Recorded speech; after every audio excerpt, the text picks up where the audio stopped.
coast.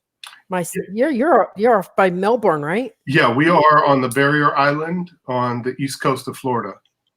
Okay. So we're going to start in a couple of minutes. Great. Can I talk about you moving? Yeah, absolutely, for sure.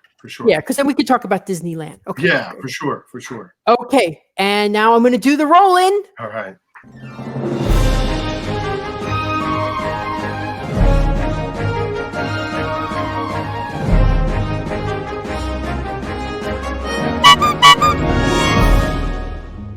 Live from Celebration, Florida, Disney's Town, this is Talk of the Parks.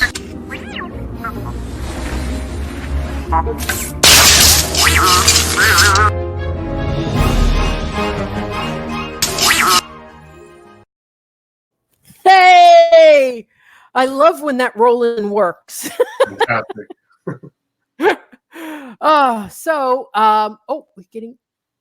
We are getting comments. Great. Good. We were told earlier that it wasn't going to work, so I am very, very excited so I can shut off all my monitoring devices. I have 2 different monitoring devices here to watch. So I have been looking forward to this for so long. From the second I thought about having you to the second you agreed to after that. As you guys know, I'm Victor Naraki. I am, let's forget about who I am. You're Victor. Everyone knows who you are. Everybody knows me. That's right. Yes. And I'm trying to get the display names to show up, but they're not. Okay. Well, anyway, so let me see. Maybe this way. Nope. Okay. Wait. I'm still learning this. Okay. There we go. Okay. There we go. So, there's okay. I didn't know that website. Is that the same as Kevin John Studios? Yeah, that takes you to the same place. Excellent. So if you're interested in any time in what we're talking about and Kevin John's art, you can go there and you could see a big selection of what he has available. And also you could see it at Disneyland, Disney World, all the art shows. We'll talk about everything that he's been at. This is Kevin John, who is a Disney artist. I want to know, how did you, how did you become that I could call you? Because I asked you, could I call you a Disney artist? And you said, yeah. Yeah, for sure. So, how did you get that classification before we start? Well, the sexy answer is a lot of work, 25 years, building my brand to national prominence and catching the attention of the Disney company. The unsexy truth is a lot of hard work building my brand over 25 years, catching the notice of the Disney company, and receiving a couple of phone calls and emails, and I responded to them. I kind of put it off for about a month. I didn't see the fit for Kevin John Studios. At that point, we're going back almost 8 years ago now. I just moved to Florida. Just a personal choice. I always wanted to live on the ocean. We live 300 yards from the beach here, and we moved here really to be closer to Walt Disney World. I moved from Pennsylvania, and to be closer here so that we could visit more often. We're about an hour and 25 minutes away or so, and so we wanted to be a little bit closer. So now it's just a quick little drive, hour and a half over, and we can take in the magic. I was here for about 6 months, and I was contacted by the company, and they had become familiar with my art, and they asked if I would come in for a meeting. I kind of put it off a little bit because I really didn't see the fit. I was doing a lot of sports art. at the time, which I had done for 25 years for around the country for different pro athletes and their teams. And I had, a lot of, national clients that I was servicing at the time with my art. And I'm not an animator. I had no desire to paint Mickey Mouse. And I wasn't sure, what the fit was. And I certainly didn't want to become an employee. And no, who would want to work for Disney? Right. I at the time I had my own studio for 25 years. Sure. I started doing this when I was 17. And okay, let's talk about that. Okay. 17 years old. Yeah. Is that when you actually started trying to sell your work, or was that 17 I was 17. I was a senior in high school when I was commissioned to create my first piece. And be paid for it. I took that to an art gallery to have a frame and matting put on it. And the woman that owned the gallery, Diane Esther, who I still have a great working relationship with, she loved what I did and asked if I'd be interested in creating art to sell in her galleries. And this I'm from Erie, Pennsylvania. It was a little small historical town up on Lake Erie, nudged right in between the Ohio and the New York borders. So it's very, very historical. 1812, Battle of Lake Erie, that whole nine, and lighthouses and stuff like that. So there was a need at that time. This is 1987. And there was a need at that time for people who want to decorate their homes and their offices with kind of this renaissance that Erie was going through at the time, where there was a lot of civic pride and kind of that flavor of history laced into that. And I was able to replicate those points of interest, those things, the lighthouses and the Great Brig Niagara and those sort of things in my pen and ink drawings. And then we sold them not only through Diane's gallery, she had two galleries at the time, but to all the local galleries and Hallmark stores and everything in the area. I was 17 years old. I started my company then.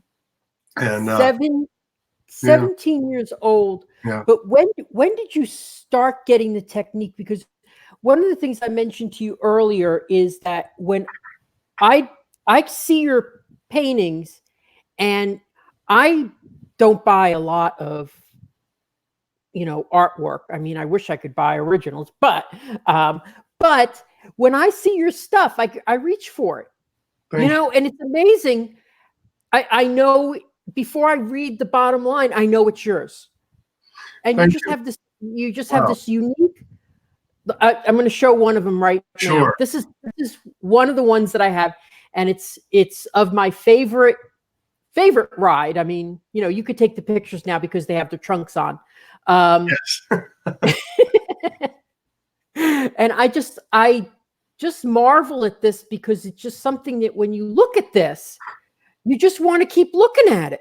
Thank you. And I think I think it's not just the attention to detail that you have, but it's also the whimsy that you bring out in the characters that are there. I mean, these guys look even more fun than they are in person. Thank you, Victor. I'm flattered. Thank you. The technique itself really stands out because, thank you, Mary. The technique really stands out because it's so non-traditional. I've always been colorblind, so all of my early work was all black and white. Wait a minute. Wait. You just threw something that I did not expect at all. You are colorblind? Yeah. Well, that explains your shirts.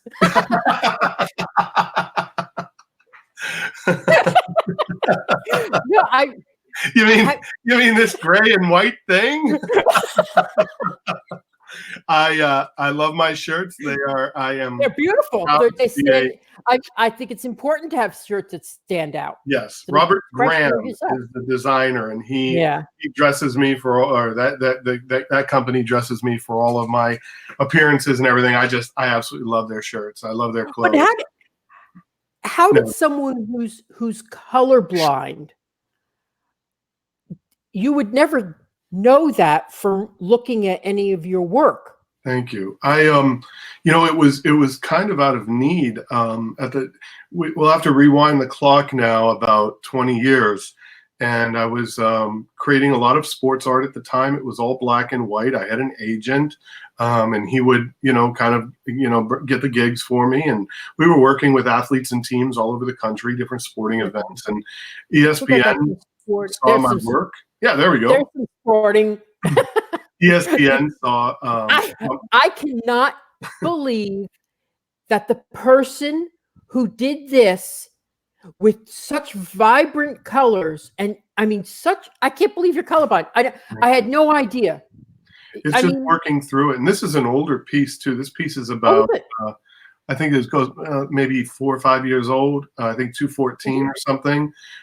So that was still where I was trying, at a point where I was trying to, kind of find my my style with the color. I had to kind of teach myself how to see and paint with things that I really couldn't see. Now I'm not completely black and white. I don't want you to think that, but to be a world-class painter, you have to identify the colors within the color.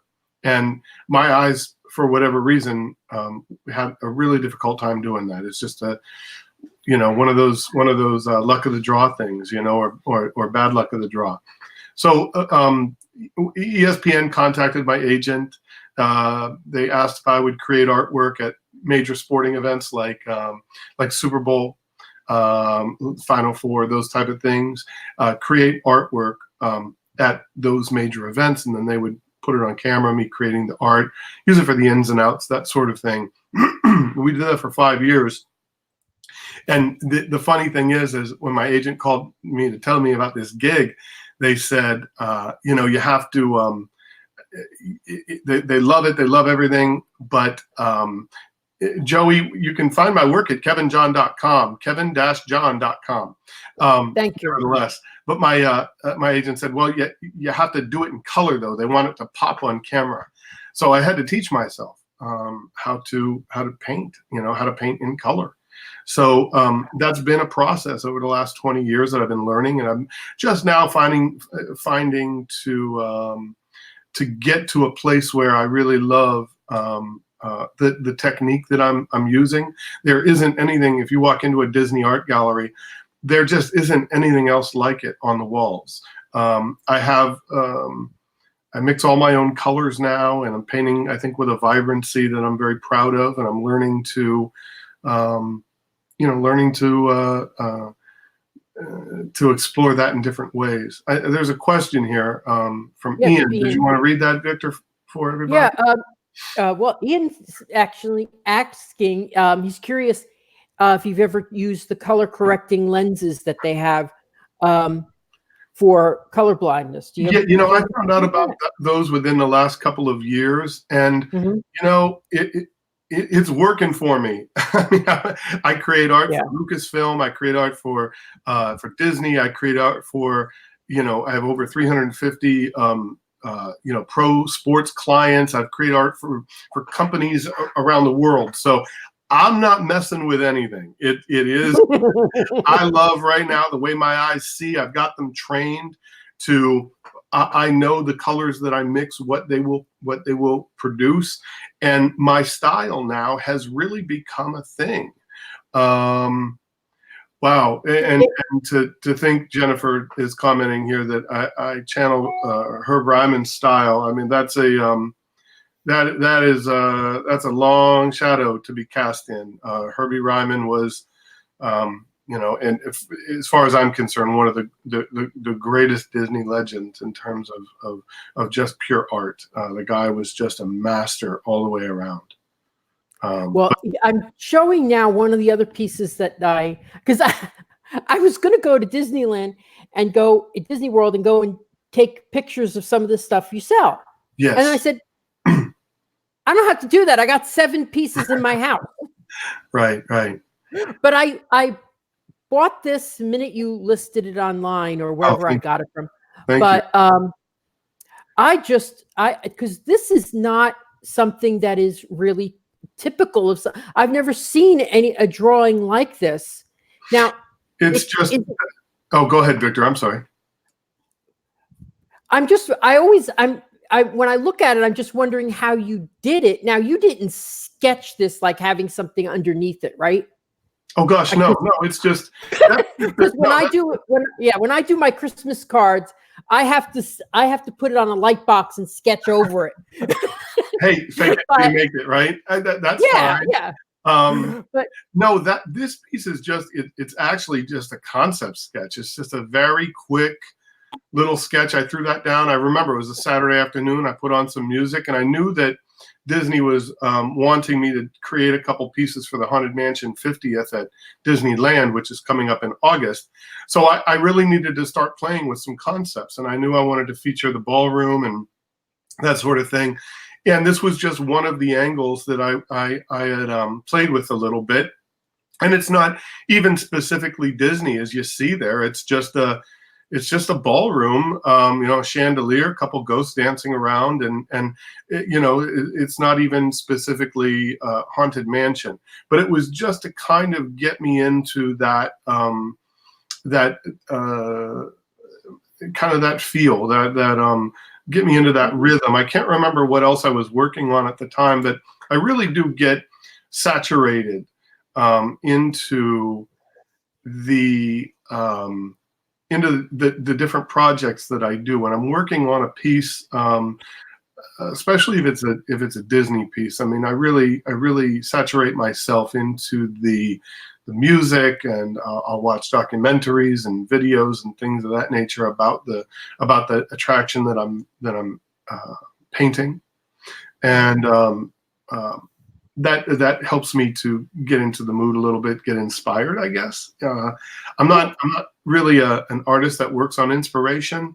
I'm a paycheck artist. If you can afford me and you give me you commission the art, I deliver what you commission, and that's really it. I don't do work on spec.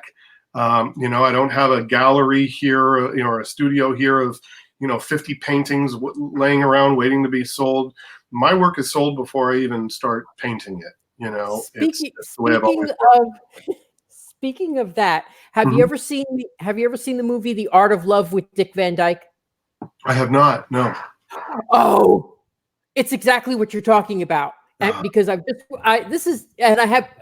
Dick Van Dyke up, but in the movie The Art of Love, I'll tell you in 30 seconds, he plays an artist that can't sell his work. Okay. Him and James Garner fake his own death, so that his art would become more popular. But then comedy ensues. Anyway, so it's a really one of his best comedy movies that doesn't have music in it. Anyway, that brings me to Dick Van Dyke. Yes.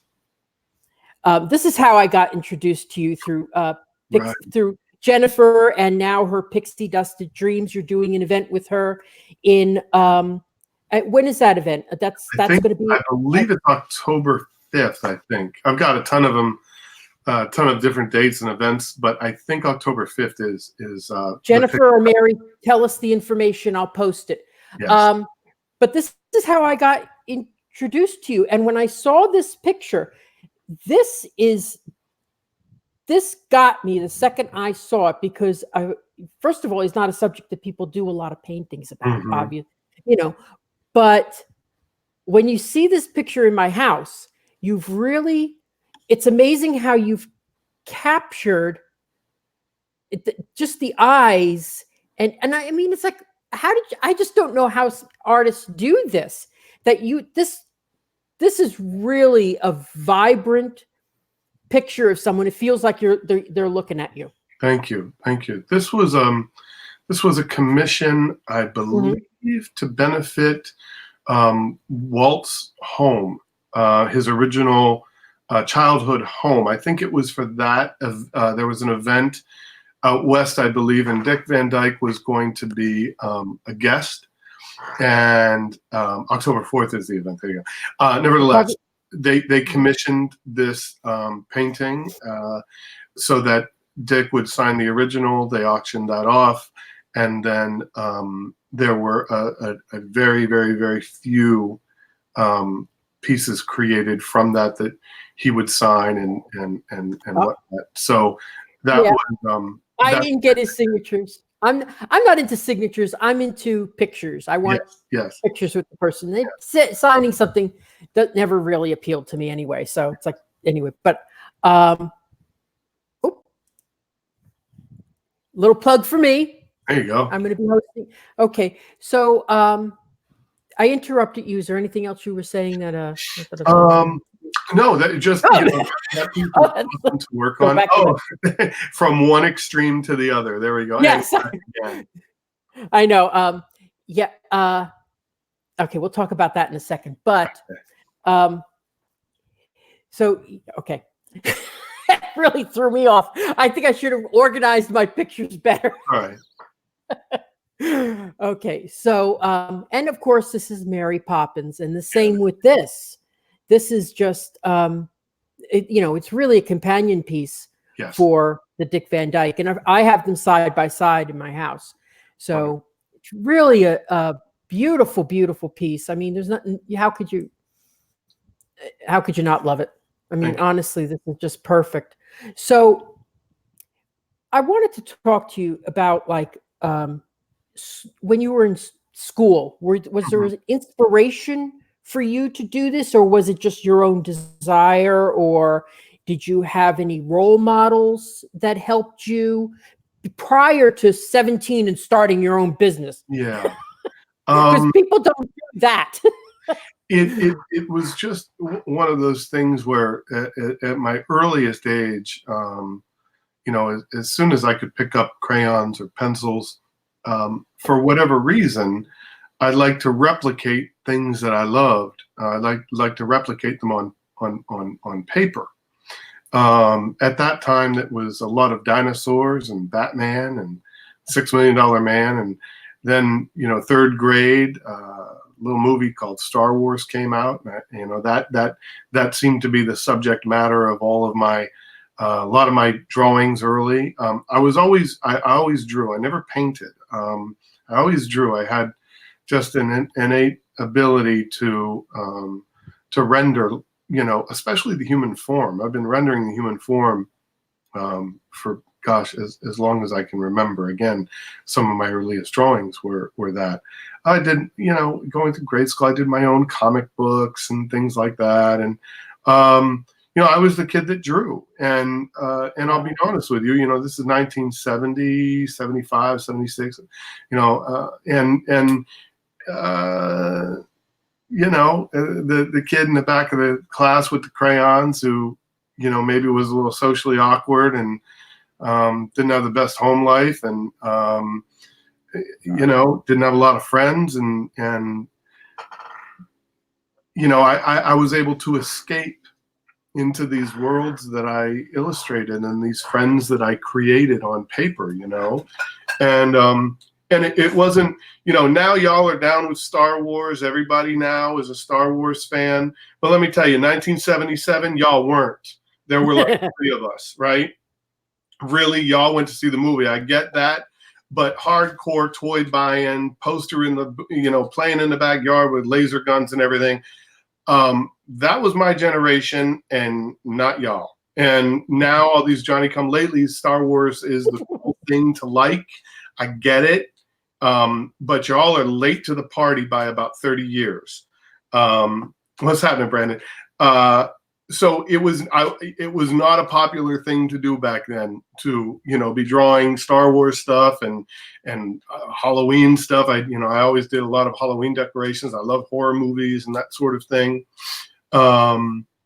Nevertheless, the inspiration just came from stuff that I loved. I really didn't even know that, this was something that not everybody could do. You know, when I got to about 6th, 7th, 8th grade, you know, it started sorting itself out. You know, the fakers and the pretenders. You know, the guys and girls that would, you know, glue cotton onto, you know, little cardboard piece of paper and macaroni and stuff. They were still doing that, and I had, you know, graduated now to this point where, you know, I started pointing in the direction of fine art. And well, if there wasn't people like that, we wouldn't have Forky. So okay, go on. Anyway, so that, you know, I've never been the type of artist to again be real you know, contemplative about my art. For much of my career, it's been, you know, point at it, see it, draw it. You know, there's the need. You know, this particular company or this organization or this gallery or this group or this individual wants a drawing or painting of XYZ. Pay me, KJ delivers it. That's it. I mean, that's what it's all been. That's what it's been. Mm-hmm. Yeah, and to establish your own business doing that, and not be a struggling artist like we all hear about, and to do it at 17, it shows how unique your work is. For everybody, if you like, share, or comment, you'll be entered to win a little prize at the end. I think I have a $25 gift card to for Disney, and I think you had something that you... I do. I thought that it would be nice if somebody would be able to go home. This is so. Before I show this, let me just get into it a little bit. Yeah. My Disney art is exclusive to the Disney parks. Okay. That's why you can't go on to my website and buy my Disney work. There, you can see there's links there to how you can get it in the parks and that sort of thing. But they like to use my art as a draw to the parks. So when you go in the park, you know, one of the products that we have are what you see right there. It's a matted, they call this a deluxe print. They're $39.99 all day long. You can graduate up from there to a giclée version, a framed giclée version of the same images. Those are usually limited to only 95 pieces, and until they sell out, they're about $400 each. And then if you're really lucky, if you get in early, you can purchase one of my originals, which right now the originals average about $8,000 for an original painting framed, and that's all exclusive to Disney. So the only way you can get this stuff is if you go to the parks, both Disney World and Disneyland. So what I have here is this is how it comes packaged. It says, you know, Kevin John. Whoa, where are we? You know, Kevin John has the a little bio about me and everything, the official Disney logo, because this is the real deal. This is not, I am not a fan artist or anything. I mean, I'm legit creating art for this company. And this is one that we just released earlier this year. It's the Tower of Terror. And that's you know what? This is not one of your scary pictures, but I will tell you, when you do scary stuff, it scares me just looking at it. I do like my dark art. Yeah. So I'm sticking to happy. That's good. And I do a little bit for everybody. You know, there's, you know, you have, you know, Jungle Cruise, nice, you know, right there on the, you know, sunset with the castle, that sort of thing. I do a little bit of that as well. But if you really want to be taken to a you know, dark Disney place, I can take you there too with the Mansion Bride or my Hatbox Ghost or any of the other dark Disney pieces I've done. As long as nothing's bleeding, your stuff that looks like it's bleeding, it looks like the blood's coming off the page. Right, the dripping, yeah. Yeah. We're going to take a 30-second break and we'll be back in 30 seconds. Remember our sponsors. Find Disney scented candles at magicallyscented.com. Bring Disney to you with Mickey Monthly at mickeymonthly.com. Your resource for Disney vacation plannings is at dreamsunlimitedtravel.com. Central Florida home specialist, Realtor Victor Naraki, will make the Disney dream a reality at celebratingflorida.com. Now, on with the show. Ah, that was fun. I love when the technology works. Yes. This picture that I'm showing right now. This is like something that you couldn't have taken from a photograph, you know? It had to come all out of your own mind. I have to give credit to this to John Panda.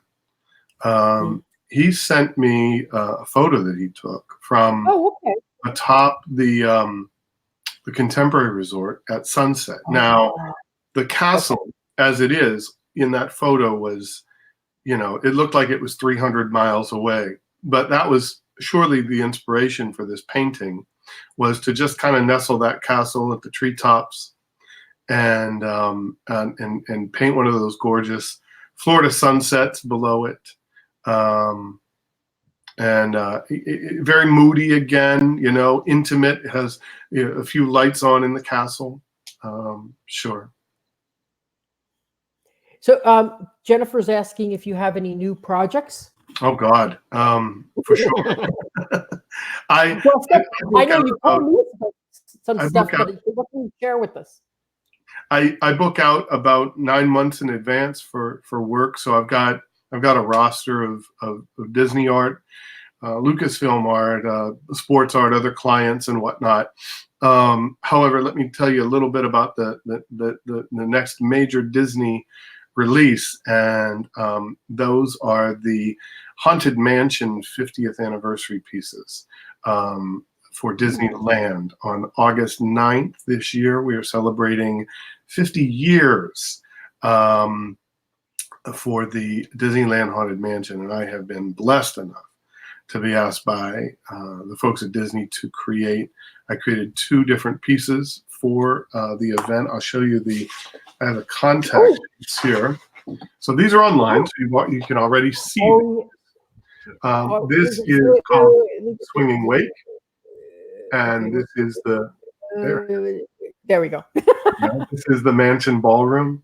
Ghost everything. Everything from organist and little shadow of Hattie all the way across the dining room table and the ghost centering and all the other fun that ensues. The other piece that I did was the what we like to call the endless hallway, right? So this is the contact proof for those pieces. Those are exclusive to the Disneyland 50th anniversary event. Wow. And if you're lucky enough to join us there, I'll be there for a couple of days doing signings and saying hello to people in the parks and that sort of thing. I think they've got it. It's like a 2.5 or 3 day event. It's going to be amazing. I cannot wait. Cannot wait. So, and Jason is mentioning about the Tower of Terror dessert party on October 5th. I'll post a link to that if anybody is interested in it. Yes, that is going to be here in Florida. Very, very intimate event. This is Mary Morales and Jennifer Bodine. This is their group, Pixie Dusted, and they're great supporters of my art and just great Disney folks. You know, they're wonderful people that you meet through this community, and I am creating a special piece that will only be available and gifted to the people that attend that event. The only way you can get this piece, it's limited, signed and numbered, and it's limited to the exact amount of people that will attend the event, and that's it. So Victor, if you go ahead and post that, I'll be there at the event at the tower to sign them and take photos with folks. And I know there's another special guest that I'm very excited about. I'll let Mary and those folks tell you a little bit about that once you hit over to the link. But that's going to be a night you're not going to want to miss. That's really going to be a wonderful event. Yeah, Tower of Terror. I mean, come on. So I spend my life painting the Tower of Terror and the Haunted Mansion, and well, I can die now happy, right? So off topic of you have some beautiful Florida pictures. I'll do a little bit of that too. Sure, that's St. Augustine right up the couple hours up the street from us. If you visit Florida and you don't visit St. Augustine, you're doing yourself a disservice. It is a gorgeous, gorgeous historic community. It really is fantastic. Yeah, for sure. And Oh my this God, look at that. this boggles my mind that anybody who is colorblind did this. This was one of my first color pieces. Really? Yeah, it's a little colored pencil, little watercolor. It's horrible. I hate it.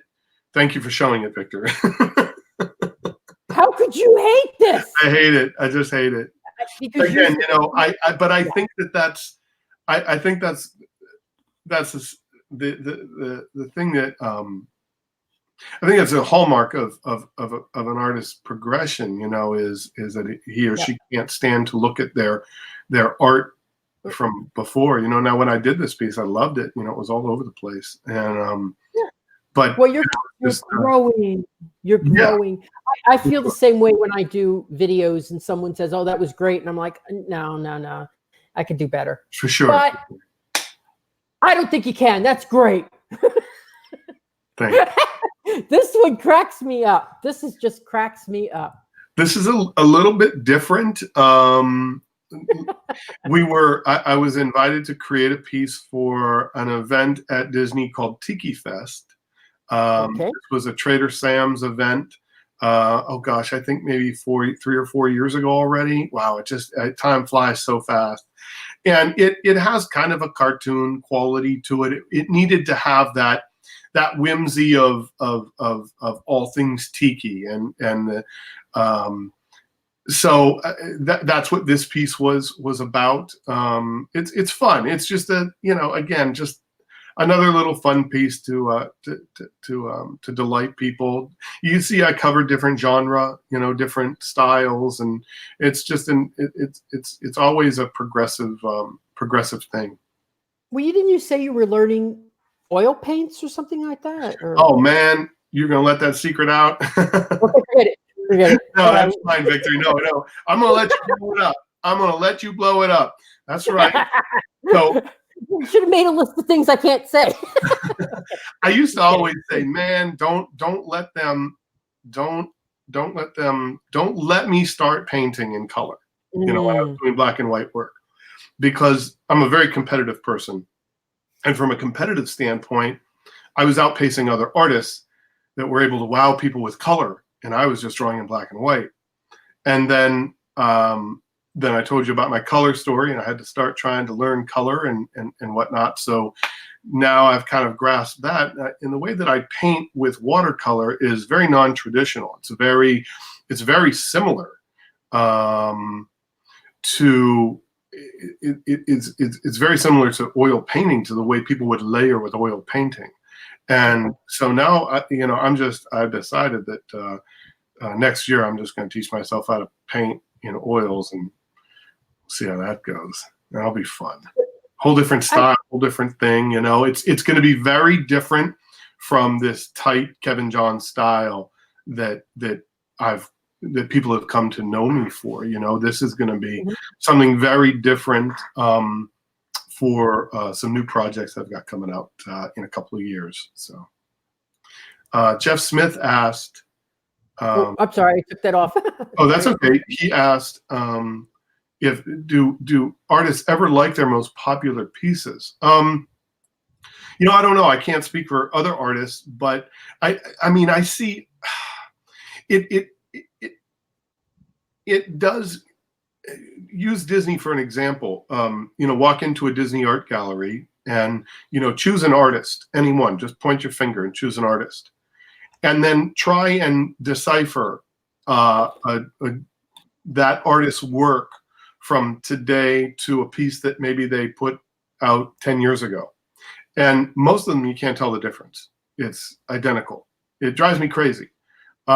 Me, as you can see, it's always a move forward. I anguish about moving the style, moving the techniques, moving the talent forward. It's just, I've long had just a personal mantra that I try and be better tomorrow than what I was today. And that's in every aspect of my life, as a boyfriend or a fiance, to a friend, to to an artist, to just the person that I am. I try and be a better person tomorrow, and I do that with my art as well. So it doesn't necessarily mean that I don't like the pieces that I did before. It's just that my work progresses, and I don't like to show the older stuff because it's out of context. This piece that you're showing right here, Victor, God, I think I did that 8 years ago. I hate it. It's horrible. If I were to do it over again, it would be completely different. But people love this piece. It continues to sell really well. So Beautiful. You can see that I'm very, very hard on myself as far as, progressing and moving the brand and moving the art forward. It's just something very important to me. Katie asked, do you have a favorite piece of work or subject matter that's your favorite to paint? I always say the one that has paid me the most. And so oftentimes that's the last piece, because we keep raising our prices, as the work becomes more popular and you get more demand for your work. The only way to kind of thin the herd out a little bit is to keep raising the prices of the original, creating the originals, so that's I think the fun answer for that question. Yeah. Now this one here, I don't know if you could see it. It's real small. Yes. That's yours? No, that's not yours. Yeah, that's mine for sure. Okay. Yeah, that was my second piece that I did for Disney. Why don't I own that? Why don't I own that? I don't know. It's called Flowers and Figment. It was created for Epcot, specifically for the Flower and Garden Festival. They still sell it in Journey to Imagination, to your imagination. They sell it in the gift shop there. You'll see it there all the time. But then at the main art gallery, the Art of Disney Galleries, both at Epcot and at Disney Springs, carries that piece as well. The thing is, I'm very blessed that my work does sell rapidly. So as they restock it, in the morning, if you're showing up in the evening to an art gallery and expect to see Kevin John art, a lot of times it's gone and they restock overnight. So yeah. In this picture here, there's two others that we showed. Yes. And then of course in the back you have the Mansion Bride. Mansion Bride. Yeah. That scares me. I'm glad. the Mansion. In general, the Mansion Bride scares me. That one hallway where you go through with the people and their heads missing. That's too. That's for me. But it's so cute, though. Thank you. It's also the picture's beautiful. I mean, that's just amazing. Walt Disney has long, and I'm talking since the time I was very small, has long been a career template for me, and more so than the films, more so than the parks, more so than any of that stuff. I love Walt himself and his story and the creative mind that he was and the entrepreneur that he was. And one of the things that Walt believed is that there's nothing wrong with a good scare. A lot of the early Disney attractions were a little bit scary, a little bit spooky. You look at some of those early Disney cartoons, and I mean, is there a better film than Skeleton Dance? I mean, the thing was just say that, awesome. Awesome. The Old Mill was a terrifying. Oh, I'm not familiar with that one. Merry Melodies. It was a Merry Melodies piece, and it was about a storm that took place at an old mill, and the birds and the rabbits and the owls and stuff inside were all hunkered down against this torrential downpour, and it was a very, very spooky film. And I think there's nothing wrong with a little scare. Scares are good here, if you're viewing them on television, if you're viewing them, as part of theater, whether that, regardless of the art form. I think there's something exhilarating about that. Well, yeah, you're right. And each little ride, if you think about it, has a little scary piece to it. Like Jungle Cruise, you go into the Aztec thing, That's right. and then Splash Mountain has a little scary thing right before you get up to the drop. So Sure. there is a little scary everywhere. So Yeah, it's part of the fabric, and I do hope that the company continues to relish that. I know it's not in vogue to allow children to maybe be a little scared, but I think it's good. I was scared as a child, and I turned out all right. Well, we took my niece when she was a year and a half, and there was always something in every ride that's like the trolls in when they had Maelstrom, that scared her. So there was always a little something that's I guess there's always something that would scare someone. Speaking of Walt Disney, Yeah. did you see the documentary Walt Before Mickey? I watch it about once a week. Hand to God, I have here in my studio. I have a flat screen and the thing and the Blu-ray and everything, and that's what I do when I create. When I said that, I kind of immerse myself into things. That's funny. So I watch movies all the time. I just have them on, and I love that film. Matter of fact, the girlfriend and I just watched it. I think on Friday night. I think we watched it on the big screen in the main room.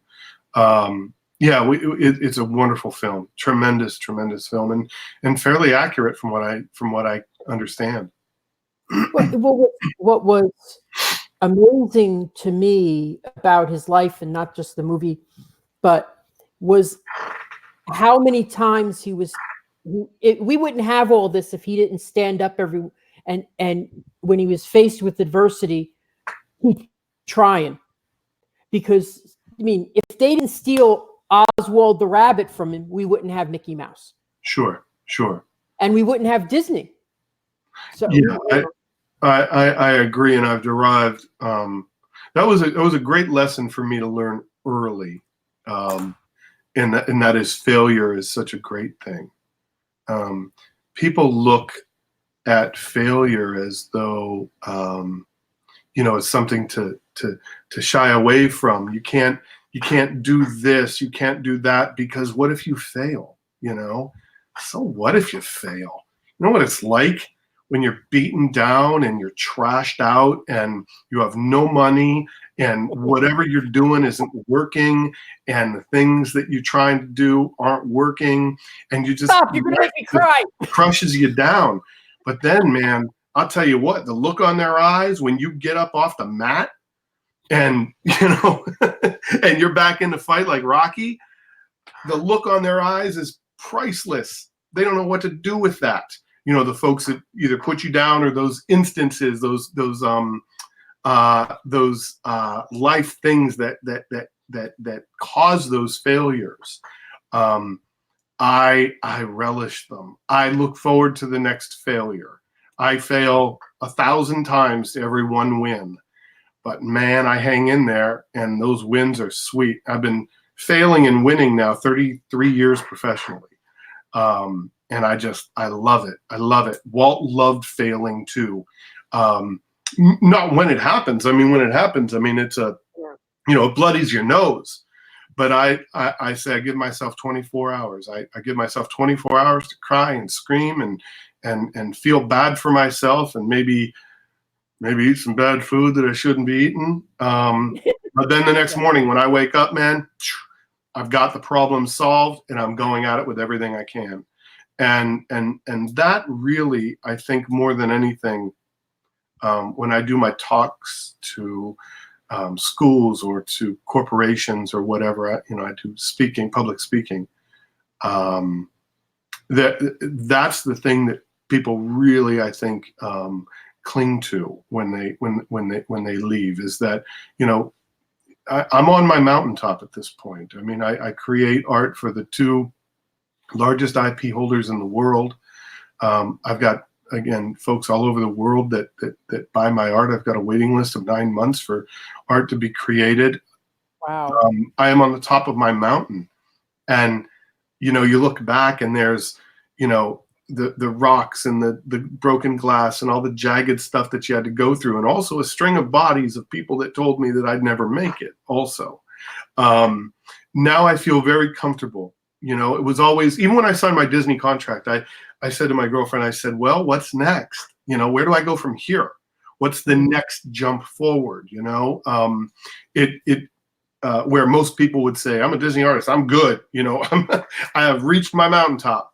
Well, the mountaintop is a movable one for people, and you're always setting new goals. And at this point, I'm on my mountaintop, and I'm looking back and seeing all those bodies behind me, and the glass and the rocks and the blood and the sweat and the tears and everything.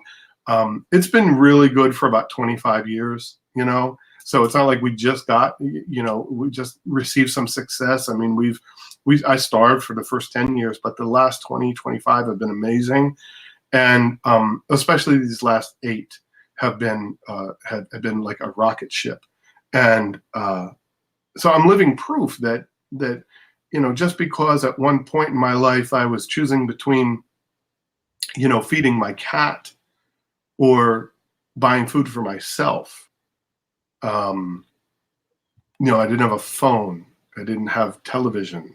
This is 20-year-old Kevin John trying to make it in the big world. Those memories are not lost to me. And I look back and think about all those things that we've done and hope that it can be an inspiration to more people pursuing their best lives, whatever that might be, art or being a realtor, selling another, 5 homes a month, or whatever, whatever your dream is, whatever that thing is that contribute so much to the world.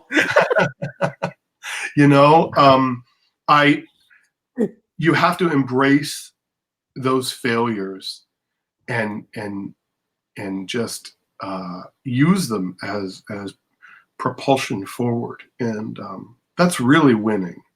And when you get to the top of your mountain, now I get to look around and play.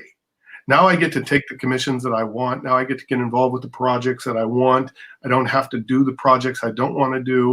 And my creativity is spiraling up at a rate that it never has, because I'm free to really not worry about paying the bills and hunting for the next project. Over these last 8 years, it's been one of those things where Jeff just says everyone has a calling, everyone keeps calling, so to speak. So the phone is ringing, and that does allow you, once you're on your mountaintop, to play. And that's what I'm really enjoying right now is playing. See, now, if I was you wouldn't wear this shirt. I would walk around like a doctor and say, you want me to move that over there? No, these are God's hands. They do not touch work other than paintbrushes. They only touch color pencils. That's it. Yeah. Do not make me do. I would treat my hands like, I hope you do that. I mean, you should. I'd be wearing driving gloves. My girlfriend calls them the money makers. Yeah. And, when we, it was funny, last weekend, I was asked to create some art, live at the Tampa Bay Rays baseball game. I created a big portrait, but they also asked me to throw out the first pitch. So of course I was warming up a little bit with my stepson, and and the girlfriend keeps going. Now, just so people that don't follow me, that is the title she has chosen, the girlfriend. She doesn't like her name mentioned publicly. She's kind of private that way, so it's not a pejorative term. So she kept, yelling, watch the money makers, because we're just catching baseballs without gloves or anything, so I can warm up the shoulder just a little bit. But it is funny, there are a lot of things that I don't do anymore, because you got to protect these things. Brian and Brianne ask, what's my favorite media to work with? My favorite media is Victor Nowacki's Facebook page. But seriously, currently right now, it's my main line for like the last maybe 15 years or so has been watercolor paint. So all of this art that you've been seeing, it's all watercolor paint. I'm as Victor outed me there, I am going to start playing around with oils a little bit. Again, I'm an untrained artist. I mean, I have a high school education, so I don't have any formal art training or any of that stuff. I just pick it up and teach myself. Well, speaking of that, what do you think about when they don't have classes in schools? If like art class, not being available in schools. I mean, I always think. I will say this: I think it is a gosh darn tragedy, the cavalier attitude that America takes to education and the arts. It is horrendous. Absolutely. There is nothing more important than educating everyone, educating our youth, putting whatever resources we have to into that, rather than blowing things up. You get a lot. Just imagine the amount of propulsion forward this country would have if we really, really put our efforts into education and the arts. The arts are what make things beautiful. Not to get onto a little bit of a rant, but I am called an ugly name every now and then. People will call me a liberal, and these are friends of mine and family. They're liberal. And I always say to them, that it's fine that you have that opinion of liberals. However, I see you listen to music and you wear beautiful clothing and you have all this great decor in your home and you drive that car so all of those things that are designed and created by creative liberals, you're not allowed to have in your life anymore. No more music. Wear a gray jumpsuit. Walls are all gray in your house. The car that you have out there that you really love, nope, sorry, you're just going to get a white thing to drive, and that's it. No more movies. Don't read books. All that stuff was created by creative liberal people, and you hate the liberals, but you love our stuff. And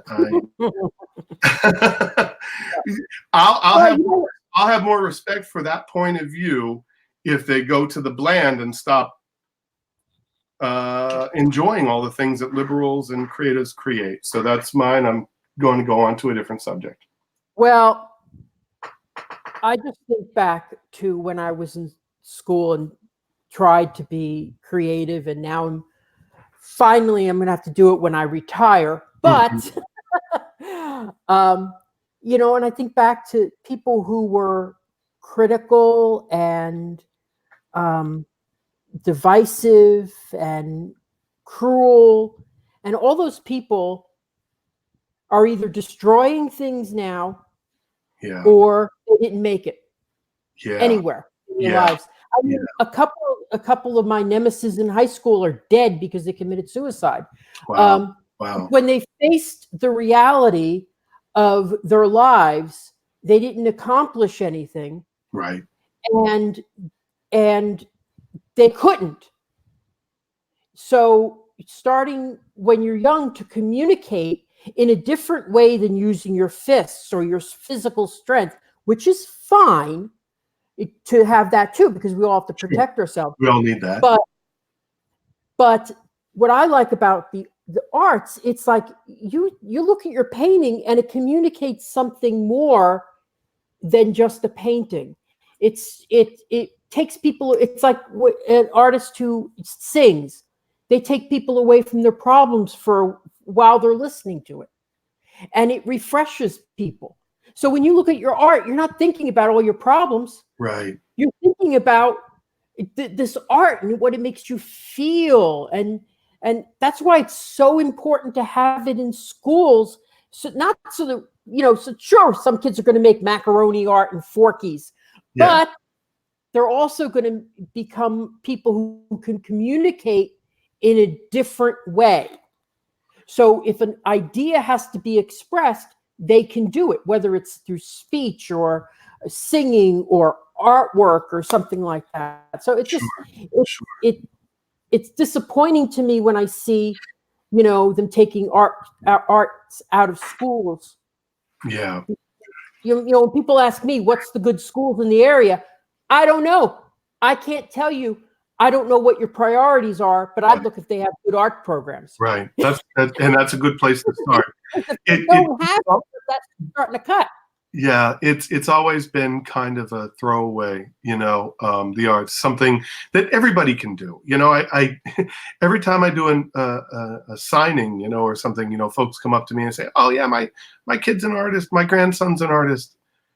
Is he an artist or is he just creative? Because I define artist as a profession. As I'm getting paid to do this. I'm a football player. I could walk around all day long and tell people I'm a football player, but I don't get paid to play football. Importance has to be placed on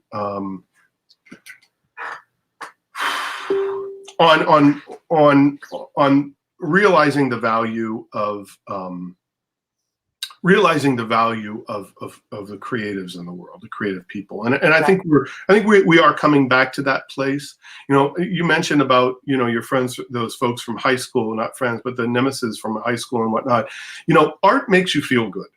I don't care what kind of art you listen to, or watch, or read, or view. Art will make you. It'll evoke some sort of emotion, and most of the times those emotions make you feel good. And anger and fear make you feel bad. And I think the folks that I always say, the folks that aren't achieving their best life, their dreams, is that they're scared. They're scared and they're angry about something, and it's holding them back from really taking that leap forward.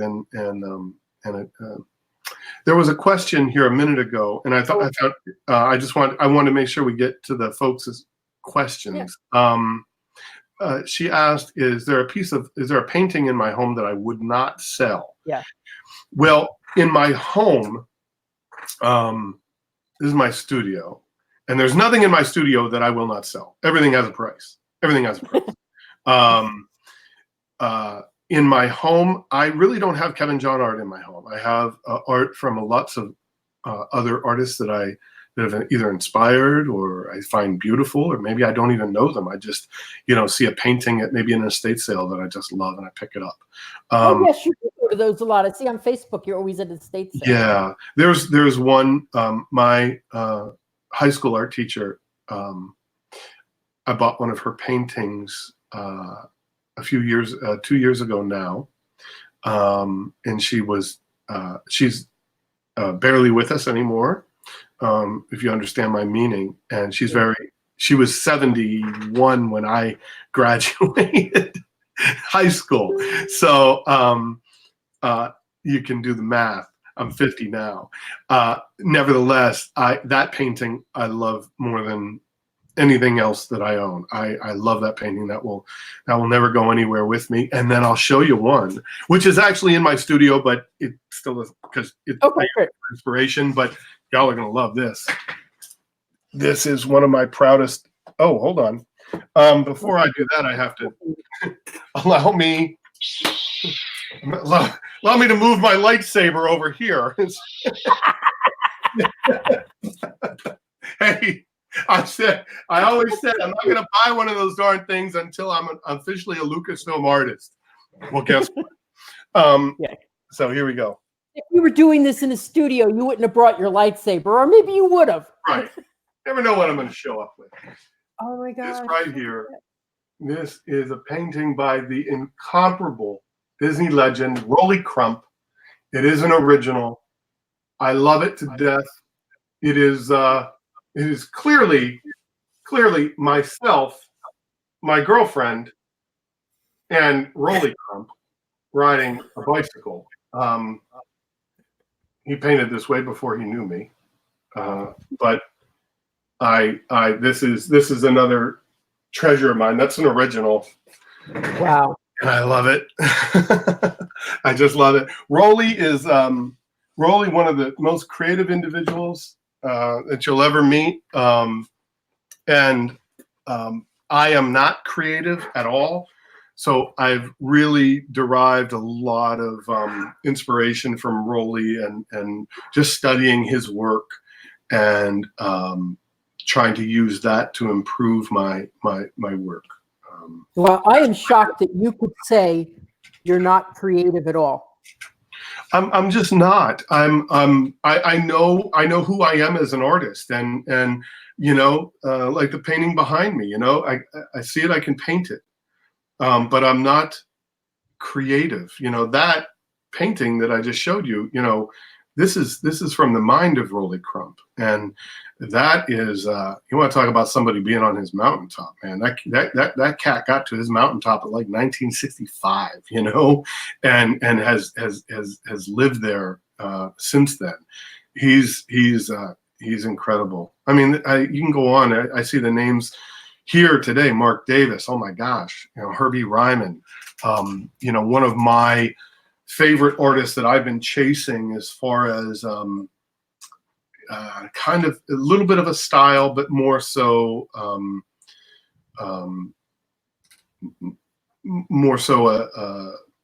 the powerfulness of the technique that he uses was a gentleman by the name of Merv Corning. Merv's been dead. I think Merv passed in 94, 95, but I was familiar with his art when I was just a small child. He did sports art back in the day, and I saw a painting that he did in, I think, 73 or 74 is when I saw it. It was done a year or two before then, of O.J. Simpson on the sidelines in Buffalo in the snow. And, he had the big jacket on, the big mittens, and he was waiting on the sidelines for the offense to be called back on the field again. And I've been... I thought it was going to go with the bloody picture again. Sorry. Might be a little bit of totally different OJ. Sorry there. Yeah, not that OJ. I wish we had pre-interviewed more. I would have pulled up that picture so we could show it. Oh yeah, for sure. Merv Corning, tremendous artist. 2 more things I want to talk to you about. One is this. Oh yeah. This picture scared the bejesus out of me. And this is if you could describe. Sure. This is a piece that I did for Netflix. I'm sorry. This is a piece that I did for Netflix. I currently have 2 films that I illustrated on Netflix. This was a documentary called Evil Genius. And it is a story of this woman, Marjorie Diehl Armstrong. And she... This is what's so scary. This is a real human being. Yeah. Marge was from my hometown of Erie, Pennsylvania. And she is the mastermind behind what's known as the pizza bomb or the collar bomb caper, crime, murder. She's a stone cold killer. I think captured it. 3 or 4 people. I think at last count. But there was if you Google pizza bomber Erie, Pennsylvania. I remember the story. Yes, or Evil Genius. But this is Marjorie. She was at one time. You talk about the power of negativity or the power of positivity and love. And this is a woman who was brilliant. truly brilliant. I mean, she legitimately was brilliant in every sense of the word. She was a gorgeous woman at one time, and both inside and out.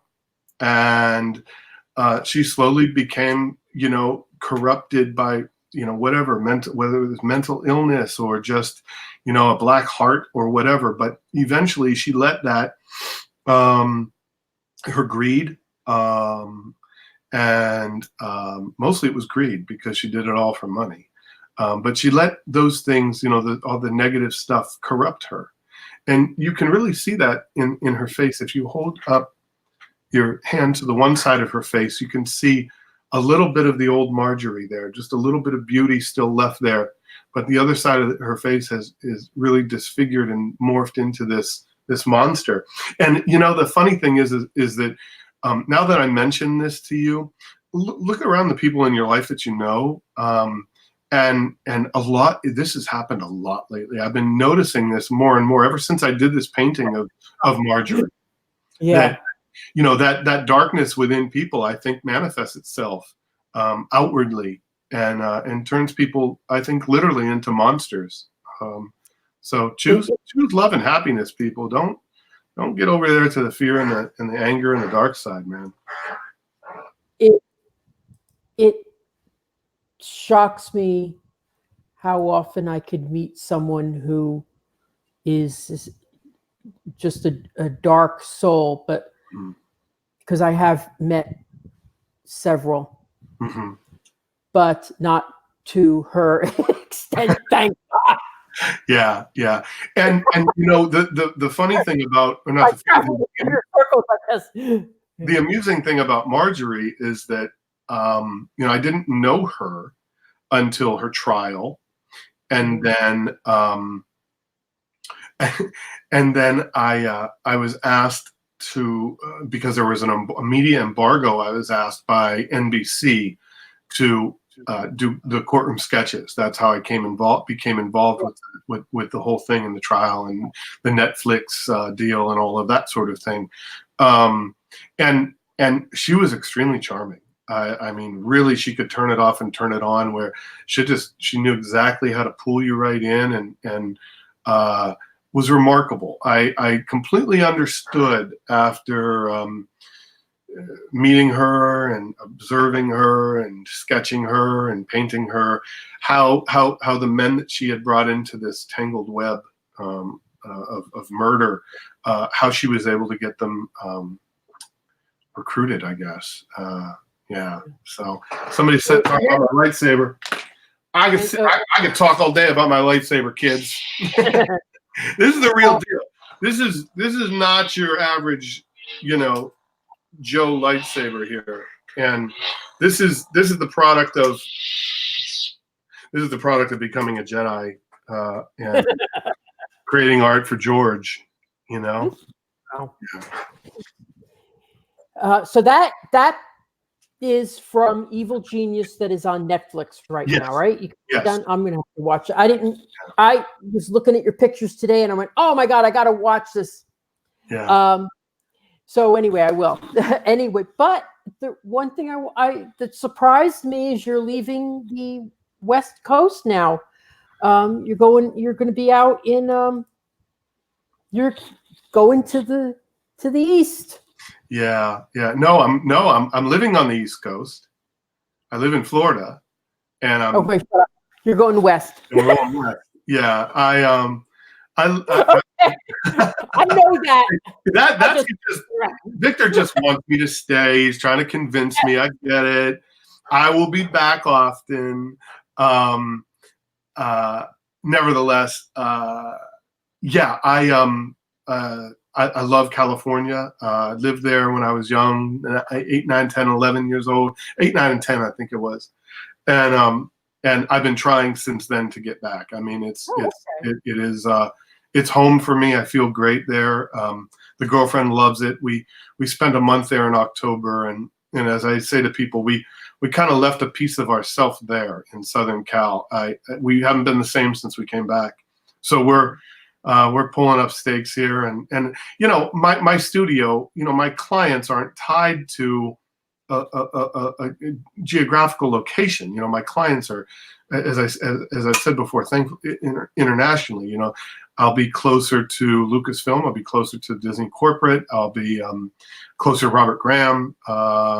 Closer to you know, a lot of my clients, and over and above that, it's just I love the California vibe. I feel at home there, and why not? I wanted to live on the ocean. We did that here, and now I want to live on the other ocean. So we're going to go do that over there. So, Well, I lived in Los Angeles for 14 years, ooh, so I know, you know, I know what it certainly is appealing. yeah, The weather there is terrific. The earthquakes aren't so great. Disneyland has is the real rich history of Disneyland. Itty bitty castle, but I know, man. Disneyland is going to be my home park. I can't even believe I'm saying that. yeah, the castle's so small. Well, you know, it was big in '55. It was big in '55. Yeah, but now we're in the new millennium. Come on. You need a big freaking castle. Well, I certainly don't want to advocate adding on or tearing down that one. I love it just the way it is, and that's the nice thing, you know. If you want big and over the top and everything, and you know, four parks and all these different worlds and everything. Walt Disney World is an amazing place to be. It really is. This place, it really is a magical place. And I think anyone listening to this podcast is already there. You know, they already know that. Wonderful things happen, but there is something different about Disneyland, man. I'm telling you, there is something about that place, and maybe it's just me. Maybe I'm just a little bit more. I don't know, in tune with it or something, but walking around that place, it definitely changed me in October. I was there when I was a kid. It was the first time I'd seen any of that stuff, Haunted Mansion or anything. This is 1977. And my goodness, it changed my life, really, quite literally. Never then did I imagine, as I was walking through those mansion doors for the first time and hearing that spiel and anticipating. You know, my cousins are older than me, and they lived there, and they were telling me, you know, oh my God, you're going to see ghosts, and it's going to be very scary and everything. And then I see the ghosts, and my 10-year-old mind could just not wrap itself around how that Pepper's ghost, now we know as Pepper's ghost, how that was pulled off. I mean, I remember saying to my dad, I know that I saw the ghosts. They were moving. It wasn't, you know, they weren't puppets. How did he do? And we had seen so many other fantastical things that Walt had assembled in this park at that time that I believed that, hey, you know what? So Walt employed some ghosts, and somehow he was able to pull that off, and I'm down with it. But never did I imagine at that point that I would be asked then to create this art to commemorate the 50th anniversary of that thing. I just this is one that'll be tough to top, you know. For now sure. that'll be the 50th anniversary of the Haunted Mansion. That's going to be in Disneyland. Yeah. And then October 4th, we'll put more information about the Tower of Terror event. So you'll be back here for that. Yes. That'll be great. Yeah. Well, listen, I thought this was going to be 45 minutes, and Sorry. it's an hour and a half. Sorry, I get long-winded. You know, there's a lot to talk about. I'm sorry. I hope we can do it again. Likewise. I really enjoyed this. You know, I'll have to watch. I'll watch the Netflix thing, and we'll talk about that.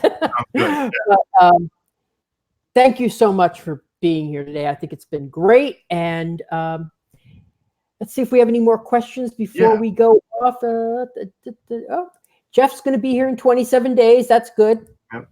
And there was just a question about Pandora. Am I creating any Pandora art? The license for that has not been released yet to Disney, or Disney hasn't acquired that license yet. So as far as the artwork goes, not yet. Stay tuned.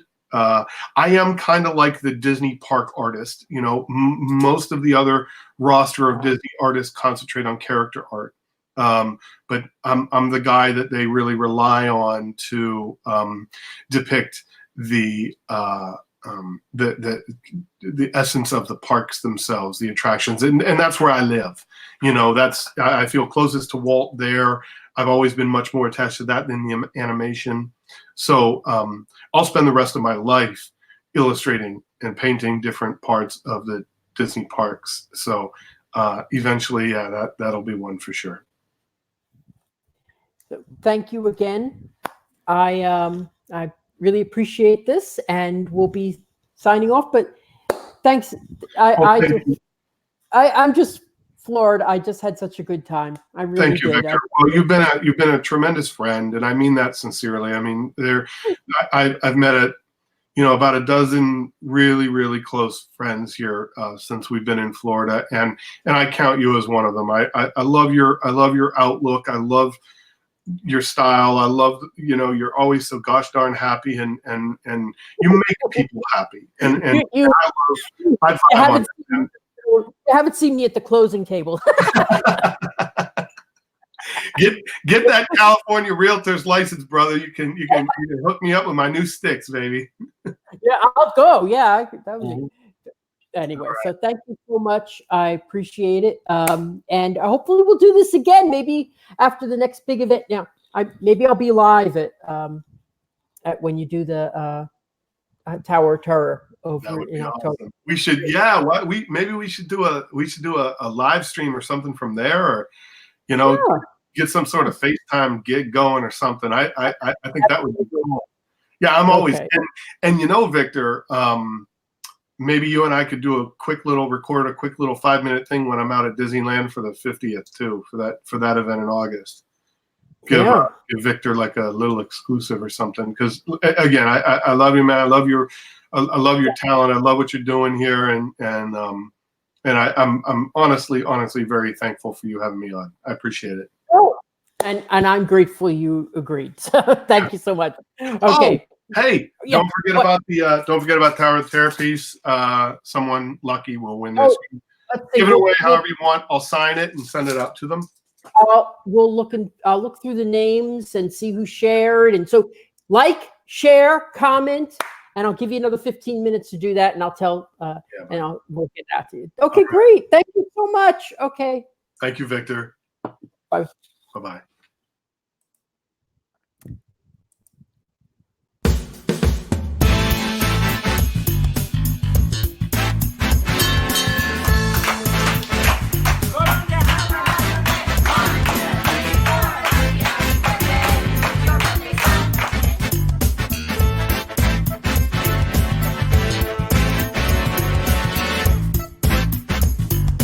Thanks for watching. This has been Talk of the Park with your host, yours truly, Victor Naraki.